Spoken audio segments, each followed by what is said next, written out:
Okay, so we talked about this stress or microfracturing here and trying to fill it in with calcium phosphate bone substitute. Now, this material here, it's dead. It's not living. It's just an artificial bone substitute. It's calcium phosphate. There's no cells in there.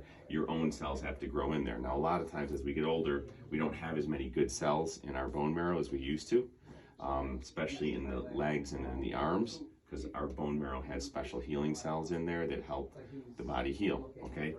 But along our spine and our pelvis area, those healing cells stay very good even up into our 80s, okay? So sometimes what we'll do is we'll take some bone marrow from the area, people call it the hip, but it's not really the hip, it's actually the pelvis. So if this is a hip right here, okay, there's the ball and socket right here. This is that bone that you feel on the side right here, okay? We're not taking it from here, but if you look right here, okay, right there is an area of the pelvis called posterior superior iliac spine, if you want to know it exactly, but it's a very thick area and it has a lot of good healing cells in it, okay? So we can do this in the office actually. Numb the skin up right here, do it right in the office. You're lying down flat, we just numb it up, and then this isn't the exact needle that we use, but we put a special bone marrow needle in there that when we pull the bone marrow fluid out, it concentrates it. So it basically concentrates the bone marrow cells, which are the cells that help with the healing, and they also influence other cells to help them. And then we can actually put those cells, numb this area up, put those cells into the bone and help it heal. So that's actually something that we've been doing more recently, as opposed to this, which is just calcium phosphate with no cells in it. So there's a smaller needle that we can put into that bone, and we can inject those in there to help that heal as well. So that's called bone marrow aspirate cells. And then sometimes we'll also take some blood from your arm. You ever heard of PRP, platelet-rich plasma?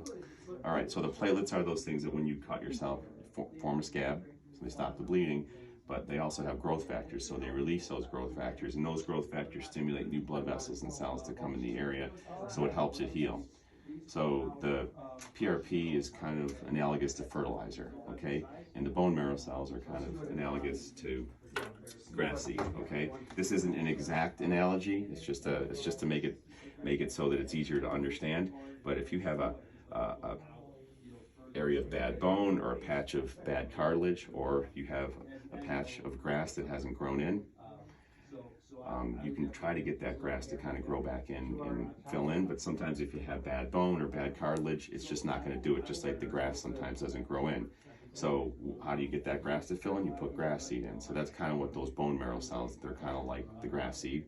And then the PRP is kind of like the fertilizer. You can grow grass, but if you put fertilizer on it, it's going to get thicker roots, it's going to grow faster, it's going to grow thicker, be stronger. Then we also have a laser, which is kind of like the sunlight. Again, these are not exact analogies, but biology is biology. And so the laser has special wavelengths of light, which helps cells heal. It stimulates the mitochondria, the little powerhouse in the cell, to help the cell work better. It decreases inflammation, it increases blood flow, and helps with pain relief. So that the combination of those things will oftentimes help areas of the body feel better and heal better, okay? And then in order to do that, you also need somebody to help you get better from whatever procedure is done. Traditionally, that's a physical therapist who might only be able to work on one area, but we have total body fitness trainers who will work on the entire body. So just like we were talking about, your foot affects your knee, and maybe we can get you an orthotic to help with that. Your hips affect your knee, your core affects your knee, your back affects your knee, your upper body affects your lower body. So they do a total body strengthening to help take the pressure off that area. And initially, while it's healing from the procedure, whatever procedure we do, they're strengthening the other areas, and then as that area starts to heal and get stronger, then they start to stress it a little bit more. Just like you can't just let your grass grow crazy, right? You got to cut it every once in a while, rake it, and when you cut it, you're kind of, stressing it a little bit, but it grows back stronger and thicker. So the same thing, they start stressing the area that we did the surgery on to get it stronger, and then hopefully we get your whole body stronger, so in the long run, take the pressure off that area, heal that area, and get you some relief and reach your goals, because that's what we really want to do, is make you reach your goals.